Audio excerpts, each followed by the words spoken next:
Bismillahirrahmanirrahim. Assalamualaikum warahmatullahi wabarakatuh. Para sahabat-sahabatku semua sekalian, semoga selalu senantiasa dalam lindungan Allah Subhanahu wa Ta'ala. Semoga selalu diberikan usia yang panjang dan rezeki yang melimpah serta keberkahan dari Allah Sang Raja Manusia. Amin ya Allah ya Rabbal Alamin. Bismillahirrahmanirrahim.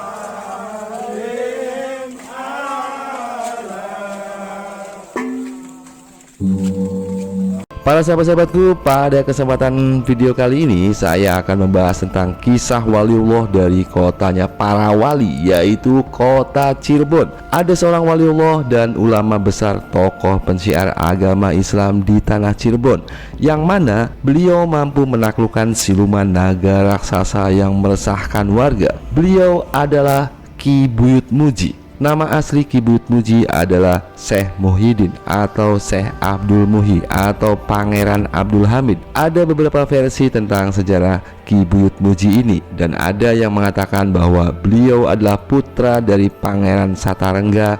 Namun versi lain juga ada yang menjelaskan bahwa beliau adalah putra dari Ki Gede Gesik, sedangkan Pangeran Satarengga adalah mertuanya. Ki Buyut Muji adalah seorang ulama yang terkemuka, yang taat beribadah dan selalu istiqomah berzikir dan memuji keagungan Allah Subhanahu wa Ta'ala. Hampir setiap saat dan dalam semua aktivitas kesehariannya, bibirnya selalu memuji Zat yang Maha Kuasa, Sang Pencipta alam ini.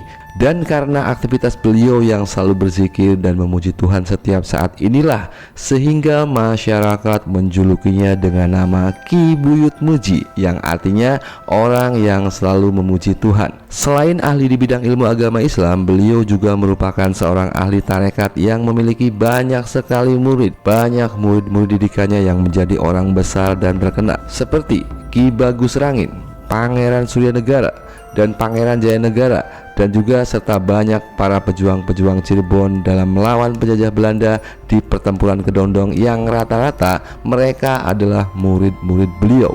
Bahkan Ki Buyut Muji kemudian menikahkan anaknya yang bernama Ratu Jamaliah dengan Pangeran Suryanegara. Maka Ki Buyut Muji ini adalah mertua Pangeran Suryanegara. Ki Buyut Muji selalu mendukung segala bentuk perjuangan rakyat Cirebon untuk melawan penjajah kolonial Belanda. Ki Buyut Muji juga termasuk orang yang sangat berpengaruh di lingkungan Keraton Kasepuhan dan Kanoman Cirebon. Kedekatannya dengan Kesultanan Kasepuhan sudah dimulai sejak Keraton Kasepuhan dipimpin oleh Sultan Sepuh keempat, yaitu Sultan Amir Sena Muhammad Zainuddin. Sebelum saya melanjutkan tentang kisah Ki Buyut Muji, maka saya akan menjelaskan dulu tentang prahara yang terjadi di Kesultanan pada saat itu. Menurut naskah Carubkanda, Sultan Kasepuhan yang keempat, yaitu Sultan Amir Sena, memiliki 5 orang anak, 4 orang laki-laki dan 1 orang perempuan, yaitu yang pertama adalah Sultan Sofiuddin Matangaji, yang kedua adalah Pangeran Jayawikarta atau Pangeran Arya Kidul, kemudian yang ketiga adalah Pangeran Suryanegara atau Pangeran Penengah Abul Hayat Suryanegara, kemudian yang keempat adalah Pangeran Idrus Surya Kusuma Jayanegara atau Pangeran Arjayanegara atau Pangeran Arya Kulon. Kemudian yang kelima adalah Nyimas Ratu Ngoblok, yang kelak akan menikah dengan seorang tokoh yang bernama Ki Muda. Tokoh ini yang nantinya akan merebut tahta kekuasaan Kesultanan Kasepuhan Cirebon. Ki Muda adalah seorang yang masih keturunan dari Kerajaan Galuh yang berasal dari daerah Talaga. Karena dia adalah seorang yang ahli bidang bahasa Sanskerta, kemudian beliau diangkat oleh Sultan Sepuh yang keempat, yaitu Sultan Amir Sena, untuk bekerja di istana untuk menjadi penterjemah kitab-kitab atau naskah-naskah kuno. Pada sekitar tahun 1773 Masehi, ini, VOC bermaksud untuk merebut Keraton Kasepuhan kemudian menyerbu Keraton Kasepuhan, maka terjadilah pertempuran yang dahsyat yang tidak seimbang sehingga dalam waktu beberapa jam Kesultanan Kasepuhan bisa dikuasai oleh Belanda dan Sultan Sepuh yang keempat yaitu Sultan Amir Sena Muhammad Zainuddin akhirnya gugur sebagai syuhada demi mempertahankan istananya. Sebagian besar keluarga istana kemudian pergi dari Keraton Kasepuhan. Pihak VOC sebagai pihak pemenang kemudian membuat peraturan semaunya yang menguntungkan pihaknya sendiri. Sebagian isi perjanjian itu antara lain: yang pertama, pihak Keraton Kasepuhan, Kanoman, dan Keceribonan tidak memiliki kekuasaan secara politik dan pemerintahan. Kemudian yang kedua, pihak keraton hanya diberikan kewenangan mengelola situs adat istiadat yang berlaku dan juga kesenian. Kemudian yang ketiga, Sultan dan anak-anaknya akan mendapatkan gaji dari VOC. Pasca wafatnya Sultan Sepuh yang keempat yaitu Sultan Amir Sena Muhammad Zainuddin kemudian digantikan oleh putranya yaitu Sultan Sepuh yang kelima yaitu Sultan Sofiuddin Matangaji. Sultan Matangaji kemudian melakukan pemberontakan terhadap pemerintah kolonial Belanda dan jarang sekali tinggal di istana. Beliau dan pasukannya melakukan gerilya melawan pemerintah kolonial Belanda, kemudian menjadikan Gua Sunyaragi sebagai markas perjuangannya, membuat lorong bawah tanah dari Gua Sunyaragi hingga sampai ke beberapa desa. Pasca Belanda melakukan penyerbuan ke Gua Sunyaragi, maka Sultan Matangaji beserta pasukannya seolah-olah menghilang melarikan diri masuk ke dalam lorong bawah tanah yang telah mereka persiapkan. Adik-adik dari Sultan Matangaji yang laki-laki seperti Pangeran Jayawikarta, Pangeran Suryanegara, dan juga Pangeran Jayanegara kemudian pergi dari istana untuk menyelamatkan diri karena mereka dikejar dan diburu oleh pemerintah kolonial Belanda. Sementara adiknya yang perempuan yang bernama Nyimas Ratu Ngoblok tinggal di istana dan menikah dengan keturunan Galuh yang bernama Ki Muda. Ki Muda ini kemudian melakukan konspirasi bekerjasama dengan pemerintah kolonial Belanda untuk menangkap Sultan Matangaji hidup atau mati. Sebagai adik iparnya, Ki Muda kemudian mendatangi Sultan Matangaji di tempat persembunyiannya dan menawarkan untuk berunding dengan pemerintah kolonial Belanda. Awalnya Sultan Matangaji menolak, namun karena dibujuk oleh sang adik iparnya ini, akhirnya Sultan Matangaji kemudian menyetujuinya. Sultan Matangaji datang untuk berunding dengan Belanda ditemani oleh 40 pasukan pengawal Sultan yang dinamakan pasukan Kakang Patang Dasa atau artinya pasukan 40 orang kakak. Sesampainya di alun-alun Kesultanan Kasepuhan, pasukan Kakang Patang Dasa dan Sultan Matangaji kemudian diserbu oleh Belanda. Mereka dihujani oleh peluru, mortir hingga membuat 40 orang pasukan pengawal Sultan ini semuanya gugur sebagai syuhada. Sementara itu, Sultan Matangaji sendiri masih hidup karena beliau memiliki ilmu kebal terhadap berbagai macam bentuk senjata ataupun pusaka. Tidak ada satupun peluru Belanda yang mampu melukai tubuhnya. Akhirnya Sultan Matangaji kemudian ditangkap hidup-hidup lalu dibawa ke belakang Keraton Kasepuhan untuk dieksekusi. Namun lagi-lagi segala macam bentuk pedang, tombak, pusaka, peluru dari Belanda tidak mampu menembus tubuh sang Sultan Cirebon yang sakti mandraguna ini. Sultan Matangaji kemudian meminta permintaan terakhir, yaitu untuk sholat sunnah 2 rakaat. Lalu beliau kemudian berdoa, "Ya Allah, apakah perjuanganku masih panjang ataukah aku harus berakhir di sini ya Allah? Jika nasibku harus berakhir di sini ya Allah, saya ikhlas ya Allah. Namun siapakah nantinya yang akan meneruskan perjuanganku ya Rob?" Dan kemudian beliau mendapatkan ilafat atau ilham atau wangsit atau petunjuk dari Allah Subhanahu wa taala bahwa perjuangannya harus berakhir di sini. Tetapi jangan khawatir, dan nanti perjuangannya akan diteruskan oleh adik-adiknya yang kesatria yang bernama Pangeran Suryanegara dan Pangeran Jayanegara. Hal ini membuat jiwa Sultan Matangaji menjadi tenang. Kemudian Ki Muda membocorkan rahasia kelemahan Sultan Matangaji, yaitu sebuah pusaka pemberian Nabi Allah Khidir kepada Kanjeng Sunan Kalijaga, yang kemudian oleh Kanjeng Sunan Kalijaga diberikan kepada Kanjeng Sunan Gunung Jati, yang kemudian diwariskan kepada keturunannya yang menjadi pusaka raja-raja di Cirebon. Pusaka ini bernama Pisau Pangot Pangurat. Dengan Pisau Pangot Pangurat inilah kemudian Ki Muda mengeksekusi Sultan Matangaji di pintu Ukir Kawi di belakang Keraton Kasepuhan. Gugurlah sang sultan di tangan adik iparnya sendiri. Pasca gugurnya Sultan Matangaji, Ki Muda kemudian menjadi sultan di Keraton Kasepuhan di bawah kekuasaan Belanda. Pada suatu hari, pemerintah kolonial Belanda sedang membuat proyek, yaitu melipat gandakan hasil pertanian, yaitu dengan cara memperbesar waduk atau water resource yang ada di daerah Setu Patok. Namun berkali-kali upaya Belanda tidak pernah berhasil dan mengalami kegagalan. Upaya Belanda untuk membendung air di Danau Situ Patok selalu mendapatkan kegagalan karena bendungan yang dibuat oleh Belanda selalu saja jebol. Entah apa penyebabnya yang membuat bendungan ini jebol, seperti ada sebuah kekuatan yang maha dahsyat yang selalu menjebol bendungan itu.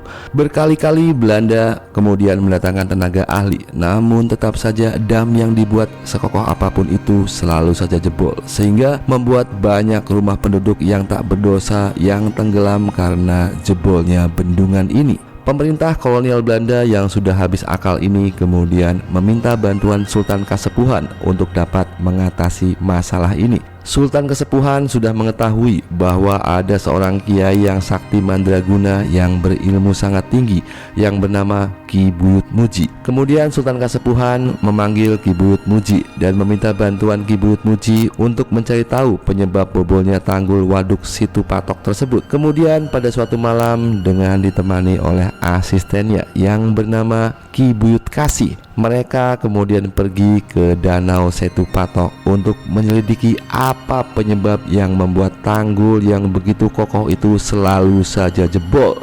Sesampainya di pinggir waduk Setu Patok, Ki Buyut Muji dan Ki Buyut Kasih lalu duduk bersila, kemudian melakukan zikir, bermunajat dengan khusyuk memuji keagungan Allah Subhanahu wa Ta'ala. The power of zikir yang dilakukan oleh kedua wali Allah ini ternyata energinya membuat panas bagi makhluk gaib yang menghuni telaga Setu Patok ini. Kemudian danau yang semula tenang menjadi berombak. Lalu dari kedalaman air tiba-tiba saja muncullah 2 ekor ular naga raksasa yang menjadi penunggu danau Setu Patok ini.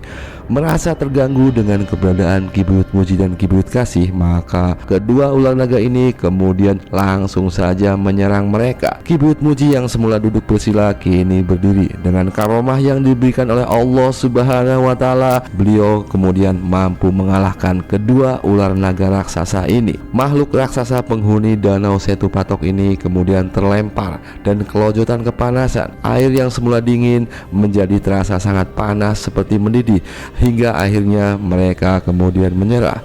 Ampun Tuan, ampun, panas Tuan, kami hampir saja kepanasan. Ampun Tuan, kami tidak akan mengganggu bangsa kalian lagi, kata sang ular naga. Wahai makhluk ciptaan Allah, siapakah kalian berdua ini? Tanya Ki Buyut Kasih. Kami adalah penunggu waduk Situ Patok ini. Nama hamba adalah Naga Raja Tuan, dan ini adalah istri hamba bernama Naga Gini, jawab sang naga. Kemudian Ki Buyut Muji bertanya lagi, mengapa kalian tega mengganggu bangsa kami, bangsa manusia, dengan cara menjebol tanggul dan menenggelamkan rakyat Cirebon yang tak berdosa? Atau jika kalian masih saja ingin mengganggu bangsa manusia atau bangsa kami, maka akan aku masak kalian di tempat ini sampai matang. Ampun Tuan, ampun, ampun Tuan, ampun. Hamba marah karena kedatangan bangsa asing yang telah mengganggu ketenangan hamba di tempat ini Tuan. Mereka telah merusak alam, mereka telah mengambil alih tempat tinggal kami tanpa permisi, jawab Naga Raja. Wahai Naga Raja dan Naga Gini, sesama makhluk ciptaan Gusti Allah Subhanahu wa Ta'ala, kita selayaknya tidak boleh saling mengganggu, dan engkau tidak layak bersikap jumawa dengan sombong dengan menunjukkan kekuatanmu kepada bangsa kami, bangsa manusia. Karena ketahuilah wahai ular naga, wahai bangsa gaib, ketahuilah bahwa kami juga bangsa manusia mampu menunjukkan kekuatan kami kepada bangsa kalian. Ampun Tuhan, ampun, hamba mengaku kalah dan hamba akan ngawulo serta berjanji tidak akan mengganggu bangsa manusia lagi. Akhirnya Ki Buyut Muji mengerti apa yang menyebabkan kedua ular naga penghuni Setu Patok ini marah. Sang naga pun kemudian berjanji untuk tidak akan mengganggu manusia lagi.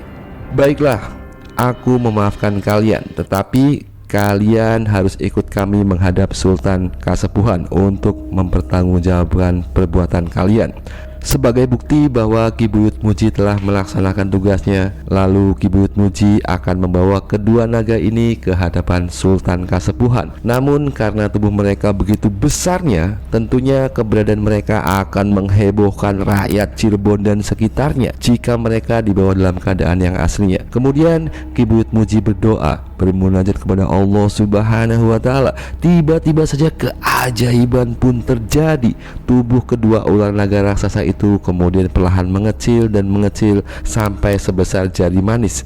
Kemudian mereka dimasukkan ke tepak atau tempat bakonya Ki Buyut Muji. Ki Buyut Muji dan Ki Buyut Kasih kemudian menghadap Sultan Kasepuhan dan melaporkan serta menceritakan bahwa mereka telah menjalankan tugasnya, bahwa yang telah menjebol bendungan Situ Patok itu adalah 2 ekor ular naga raksasa yang bernama Naga Raja dan Naga Gini. Mendengar penjelasan Ki Buyut Muji, Sultan Kasepuhan ini rupanya tidak mudah percaya begitu saja. Sang Sultan kemudian meminta bukti bahwa apa yang diceritakan oleh Ki Buyut Muji itu adalah benar apa adanya dan bukan sebuah karangan atau rekayasa cerita belaka. Baiklah, saya akan menunjukkan buktinya kepada Baginda Sultan. Saya akan melepas kedua ular naga itu di alun-alun Indrakila Kasepuhan yang luas, hingga Baginda Sultan, abdi dalam dan juga para kerabat yang lain bisa melihatnya sendiri. Ada 2 alun-alun di Keraton Kasepuhan. Yang pertama di luar yang bernama alun-alun Sangkala Buana, dan yang kedua alun-alun yang berada di dalam area Keraton Kasepuhan yang bernama alun-alun Indrakila. Pertimbangan Ki Buyut Muji jika kedua ular naga ini dilepas di alun-alun Sangkala Buana yang berada di luar Keraton Kasepuhan tentunya akan membuat heboh rakyat Cirebon pada umumnya. Maka sebaiknya di alun-alun Indrakila saja yang berada di dalam Keraton Kasepuhan. Setidaknya nanti hanya abdi dalam, para prajurit serta kerabat keraton saja yang tahu, tidak membuat heboh rakyat Cirebon pada umumnya. Sesampainya di alun-alun Indrakila, lalu Ki Buyut Muji mengeluarkan tepak wadah bako, kemudian mengeluarkan 2 ular naga kecil sebesar jari manis. Tiba-tiba saja kedua ular naga itu berubah menjadi membesar dan sangat besar, hampir memenuhi seluruh alun-alun Keraton Indrakila. Sontak saja hal ini membuat sang sultan dan juga kerabat Kesultanan Kasepuhan yang melihatnya menjadi sangat panik dan ketakutan. Wujud dari kedua ular naga yang sangat besar dan mengerikan itu membuat mereka sangat takut.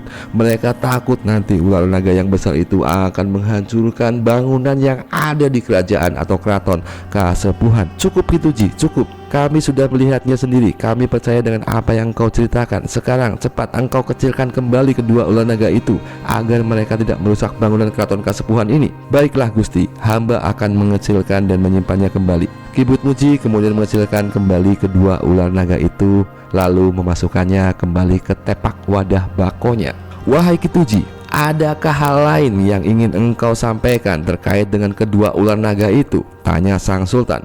Ada Gusti, sebelum ular ini aku taklukkan, dia meminta agar tiap tahunnya diberikan tumbal atau persembahan, yaitu seorang manusia sebagai wadal. Namun hamba menolaknya dan menggantinya dengan mengadakan upacara nazar atau syukuran setiap tahun dengan mengadakan pagelaran wayang kulit, ucap Ki Buyut Muji. Baiklah, agendakan dan laksanakan acara tersebut setiap tahunnya di daerah Situ Patok, jawab sang sultan. Sang sultan kemudian menghadap pemerintah kolonial Belanda dan melaporkan bahwa misinya dan tugasnya telah berhasil. Belanda merasa sangat senang dengan kabar baik itu. Kemudian Belanda kembali membuat bendungan di Waduk Situ Patok, dan benar saja kali ini bendungannya aman, tidak terjadi jebol lagi. Atas jasa Ki Buyut Muji, maka Sang Sultan Kasepuhan kemudian memberikan hadiah berupa tanah perdikan, lokasi tanah yang dibebaskan dari kewajiban membayar pajak dan upeti kepada kesultanan ataupun pemerintah Belanda.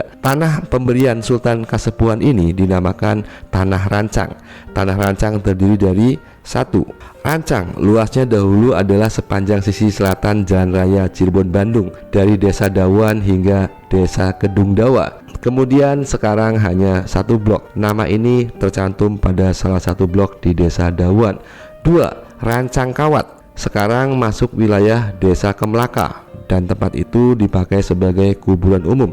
Yang ketiga adalah Sinarancang, sekarang menjadi Desa Sinarancang, letaknya di sisi atas Setu Patok. Ki Buyut Muji kemudian menetap di daerah Rancang, dan setelah beliau wafat kemudian Ki Buyut Muji dimakamkan di daerah Rancang. Namun ada juga versi yang mengatakan bahwa Ki Buyut Muji dikuburkan di Desa Talun. Ki Buyut Muji meninggalkan banyak sekali benda pusaka peninggalannya, antara lain berupa arit, cemeti, keris, tombak, dan juga kitab-kitab kuno serta sarung plekat yang sampai sekarang masih tersimpan dengan baik oleh para keturunannya. Sementara itu, di daerah Situ Patok setahun sekali diadakan upacara adat Mapag Sri sebagai wujud rasa syukur kepada Allah Subhanahu wa Ta'ala atas segala nikmat dan karunia-Nya, karena telah memberikan rizki yang melimpah kepada para petani sehingga panen di desa Situ Patok subur melimpah. Tidak lupa juga diadakan pagelaran wayang kulit yang dilatar belakangi tentang kisah legenda Situ Patok. Pagelaran tersebut masih sempat dilakukan pada awal tahun 1990-an dengan dalang Ki Gluwer. Namun sayangnya sekarang tidak ada lagi yang meneruskan dalang Gluwer, sehingga pertunjukan wayang yang dilaksanakan oleh dalang keturunan Rancang pun sudah tidak bisa diadakan lagi, dan penggantinya dengan penampilan wayang Ringgit Purwa. Hikmah yang bisa kita dapatkan dari kisah ini itu adalah ketika kita bermunajat, mendekatkan diri kepada Allah Subhanahu wa Ta'ala dengan cara kita berzikir, kita bertasbih, kita terus berzikir, mendalamkan dan memuji Allah Subhanahu wa Ta'ala, maka Allah Subhanahu wa Ta'ala akan mencintai kita. Ketika Allah Subhanahu wa Ta'ala sudah mencintai hambanya, maka Allah Subhanahu wa Ta'ala akan menjadi mata tempat dia melihat, akan menjadi kaki tempat dia berjalan. Ketika orang tersebut berdoa, niscaya pasti akan dikabulkan. Semoga saja kita selalu senantiasa mendekatkan diri kepada Allah Subhanahu wa Ta'ala dan termasuk pada orang-orang yang soleh, termasuk orang-orang yang mendapatkan keberkahan dari para waliullah di Nusantara ini. Amin ya Allah ya Rabbal Alamin. Akhirul kata, wabillahi taufiq wal hidayah. Wassalamualaikum warahmatullahi wabarakatuh.